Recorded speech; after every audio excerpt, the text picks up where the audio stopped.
All right, folks, we are back. Look, I'm going to concentrate here on the defensive line, right? So we're going to look at the interior linemen and also the edges.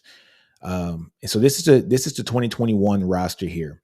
So the first guy I want to talk about for edge is going to be Jacoby Jones, right? So he was a good player here at Texas. He got hurt, if I'm not mistaken, in that 21 season, and things just kind of went downhill on that line. He was a very reliable player, and as good as Jacoby Jones was, he just wasn't an NFL player, but a good, solid player here at Texas.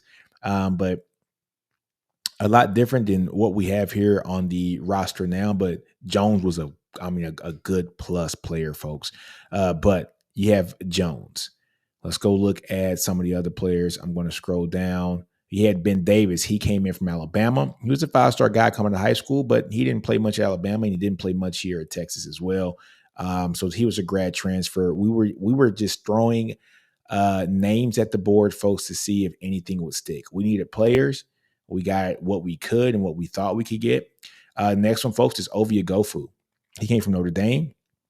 Um, and, you know, Ovia Gofu, I think people were expecting a lot more from him, maybe as a pass rusher. We just didn't see that actually translate to the field. I think Ovia did a year or two here. Now he's in LSU. And so he is back with his previous coach, Brian Kelly. But we have upgraded at the edge position, and we'll talk about that later once we get to the 2023 class, or the roster. I'm sorry. All right, let's go to look at more edges and more interior offensive linemen. So DJ Harris, he's no longer with the team, so he transferred out as well. 4-star guy, but look, he transferred. I think he had a knee injury his freshman year, but after his second year here, he transferred, so he's no longer with the team either. So let's scroll down. Vernon Broughton, redshirt freshman in 2021. This is a guy this is the prime example of why it's good to have development.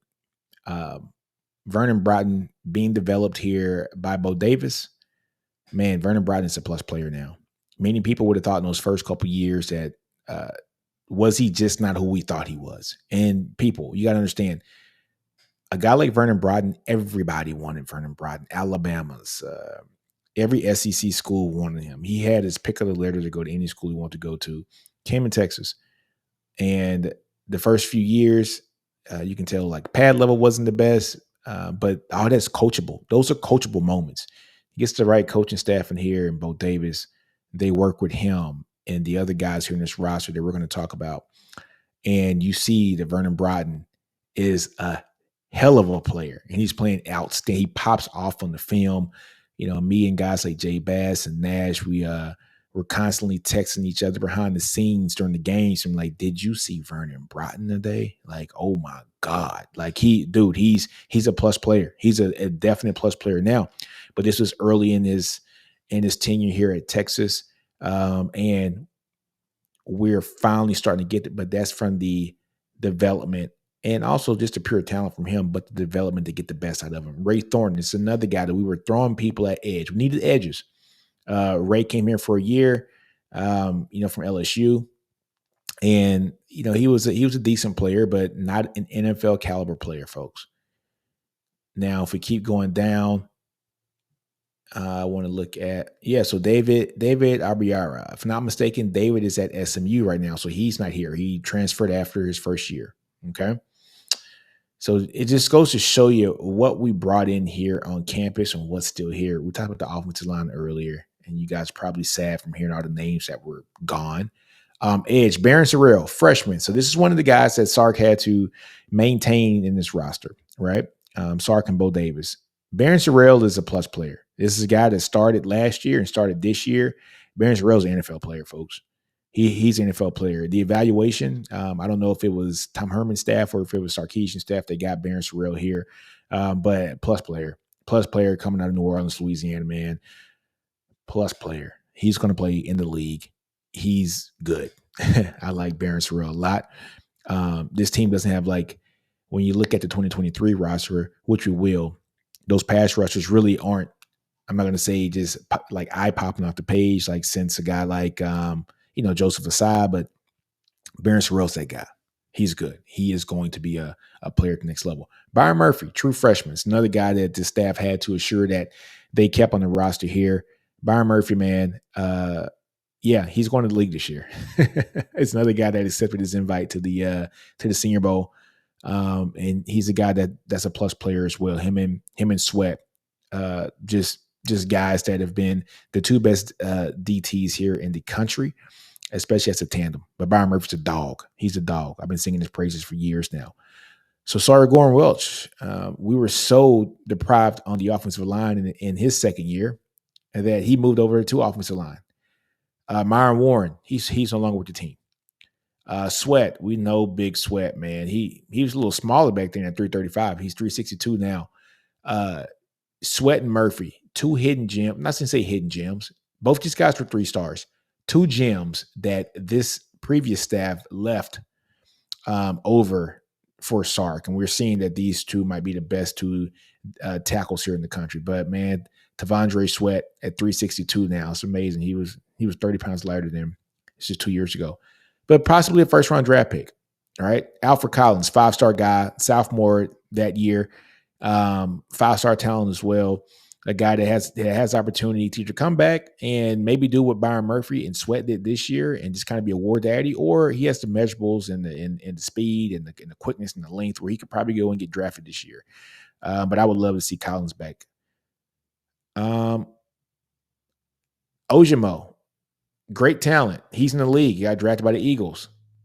Coburn in the league, got drafted by the Chiefs. So that kind of shows you just the talent that was left on the defensive line when Sark got here was not bad. They just had to be developed. You get, Oborn. I mean, not Oborn. Ojimo and Coburn. They had a down year per se as Sark and them were entering, and when their last year here, you saw them explode. They became extreme plus players here at Texas, and both of them get drafted. Both of them were high 4-star kids coming out of high school. But look, the cupboard wasn't bare on the defensive line side of the house for Texas once Sark got here. On the offensive line, yes. But now, even as good as that defensive line was, right, and you're seeing the guys that got drafted, Ojimo and Coburn, you're seeing Sweat's going to get drafted. You're seeing Murphy's going to get drafted. Baron Sorrell was a freshman that year. He's going to be a guy that should be drafted as well. You're seeing 5 or 6 guys on that line that will get drafted and be playing in the league from that 2021 class. Now, look, I'm going to supplement that, and we're going to talk about the defensive line here for the 2023 roster. Justice Finkley, man, plus player. Definite plus player. You got to love Justice, man. He's a dog. He is a dog. You're seeing that Justice doesn't start, but he's the guy that comes in off the bench behind Finkley and behind Ethan Burke, and also behind Baron Sorrell. Finkley, you can put him anywhere. You can put him left, right. Sometimes they put him, up the middle with 2 hands on his, on the ground. Finkley can ball, man.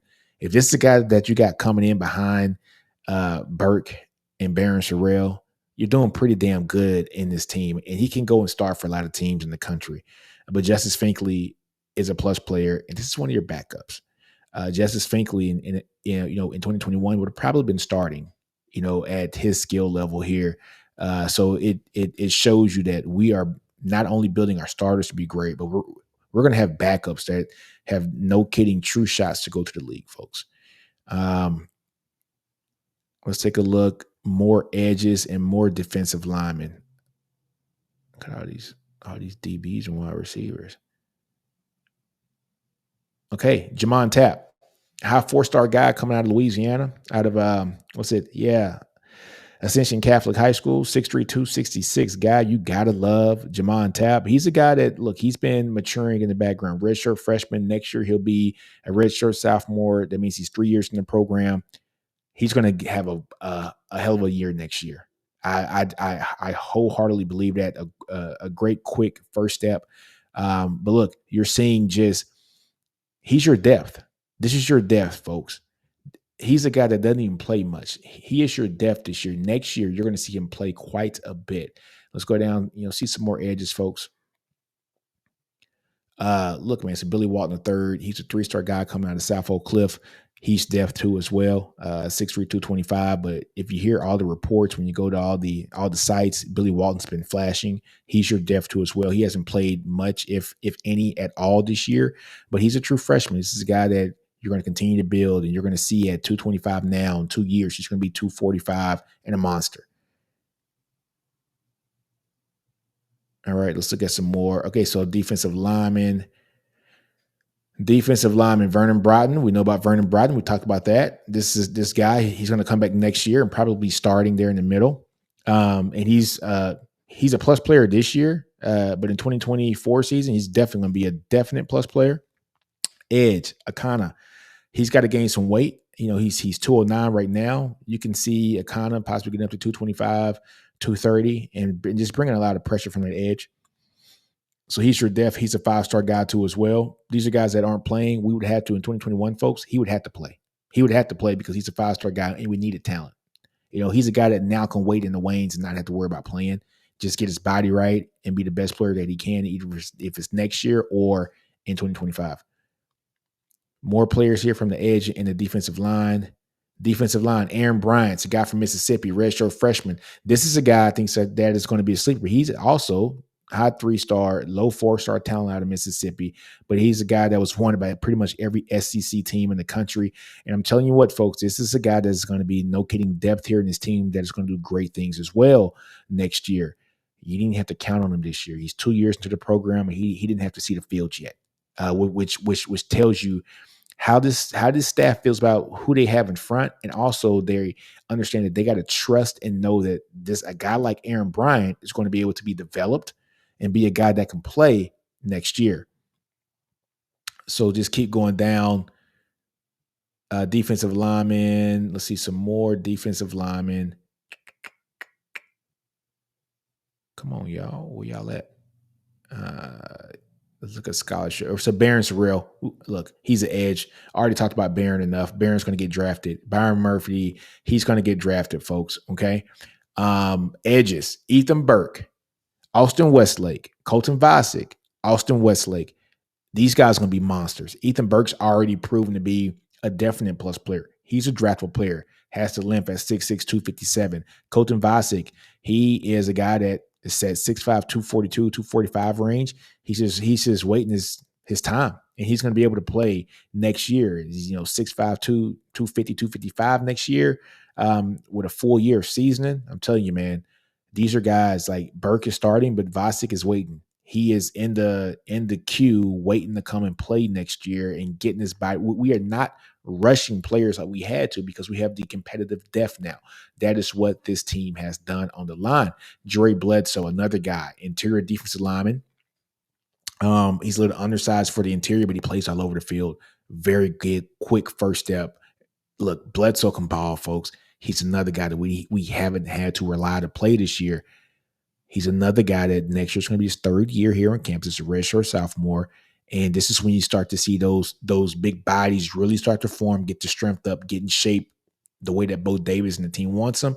And Bledsoe is going to be one of those guys, folks. Alfred Collins, does he come back for another year? I hope so, man. I hope so. We need Alfred Collins next year. I hope he comes back. I hope he takes note of what Sweat did and what, honestly, if he takes cue of what Sweat did, Sweat made himself a lot of money this year. I think Alfred Collins has that opportunity to do the exact same thing next year. And Zach Swanson, he's one of those guys you always forget. Zach Swanson, come out of Arizona. But he is competitive depth, a 4-star guy coming out of, Arizona. We haven't seen him play much here, but he's also a redshirt freshman. But look, when you got, the competitive advantage here at Texas is having guys like this to be waiting in the wanes and wanting to play. So yeah, you gotta love what you're seeing if you have a guy like that who hasn't played. Now, Troy Carter transferred from Minnesota. 6'2", 300 pounds. We're seeing him flash so far this year too. He's been hurt as well. So he's looking good now. Troy Carter, and then you got guys like Big Sadir Mitchell, man, coming from New Jersey, 6'6", 335. We saw him play in the Big 12 championship game as well. This is a guy that hasn't played much this year. So he's waiting also. He's a guy that can probably come in and hopefully fill that void over the next couple years when Sweat leaves, because he's the one that has the size and probably has the temperament to do the same thing. So, folks, that is just a comparison of what we had in 2021 and also in 2023 for the defensive line.